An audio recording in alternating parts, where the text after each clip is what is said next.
Mami. Makita na lang tayo mamaya. Oo, sige, sige. Ngayong Lunes sa abot kamay na pangarap. Dito naman nakumuha ng pagkakataon itong si Zoe nang tawagan itong kanyang ina na si Moira at kinamusta. At dito nga nagulat itong si Zoe nang sabihin dito ni Moira na tilang hindi daw maganda itong kanyang naramdaman na yon. Dahil may sakit nga siya at inuubo at dito nga nag-alala ng husto itong si Zoe. At nagtanong nga itong si Zoe kung ano-ano pa ang mga sakit dito ni Moira. At tila may infection na ito at kinakailangan na marisitahan ng gamot upang makainom agad itong si Moira. Kaya dito naman na sinabi ni Zoe na kinakailangan na magkita daw sila mamayang gabi. At habang kausap ni Zoe itong si Moira ay hindi na malaya ni Zoe na nasa likuran pala niya itong si Doc Lyndon Javier. At narinig lahat ni Doc Lyndon Javier ang pinag-usapan ni Zoe at Moira na plano nilang magkitang dalawa. At dito nga, na ibinaba na ni Zoe itong cellphone at kinumpronta ni Doc Lyndon Javier itong si Zoe. Nakausap niya pala itong kanyang ina at namsisinungaling ito na sinabi sa kanila na wala daw siyang alam tungkol dito kay Moira. At dito nga nakiusap itong si Zoe kay Doc Lyndon na sana raw ay sa kanila na lang iyon. At huwag nang iparating kay Doc RJ. At dito naman na sinabi ni Doc Lyndon Javier na hindi nga daw maaari dahil dapat malaman daw ito ni RJ. Na may connection pala itong si Zoe at itong si Moira at balak pa nilang magkita. Nang sa ganon ay matulungan nga niya makatakas ang kanyang ina. At dito nga na sinabi ni Zoe na hindi daw niya intensyon na tulungan itong kanyang ina.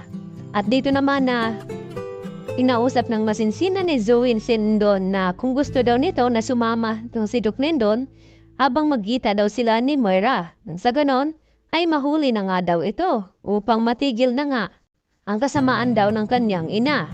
Subalit tila hindi kumbinsido itong si Doc Lyndon sa mga sinasabi nga dito ni Zoe. Sa kabilang banda, inausap naman ang receptionist itong si Annalyn sa pagkakala na itong si Zoe na may importanteng tawag nga daw sa kanya na naghihintay.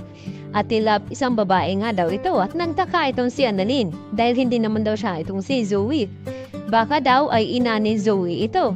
Kaya napag-alaman ni Annalyn na si Moira nga tumatawag dito kay Zoe kaya hindi na nga makakalusot ito. At ang tanging gawin na lamang ni Doc Lyndon na ipaalam kay Doc RJ ang tungkol sa pag-uusap ni Zoe at dito ni Moira. Nang sa ganun ay masit up nga nila ito upang mahuli. Samantala, nandito pala sa Japan sa Nagoya itong si Kinito dahil may mahalaga nga itong inaasikaso.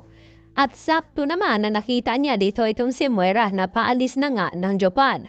Bago nga paalis itong si Moira ay tumawag pa sa kanyang anak na si Zoe na narilis na nga daw niya itong bagong identity ng passport. At dito naman nalungkot itong si Zoe kung kailan daw alis nito at sinabi ni Zoe na hindi man lang daw ba sila magkita sa huling sandali. At tila naawa naman ang husto itong si Moira sa kanyang anak kaya nagpasya ito na makipagkita dito kay Zoe.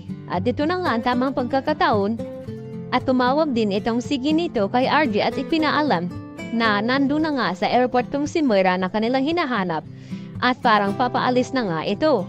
At tila sinabi rin dito ni Doc Lyndon Javier na alam niya na magkikita daw itong mag-ina na si Zoe at itong nga si Moira. Kaya ito na ang kanilang pagkakataon upang hulihin nga na tuluyan itong si Moira. Kaya yan ang ating abangan mamaya mga kapuso, dito lamang yan sa abot kamay na pangarap.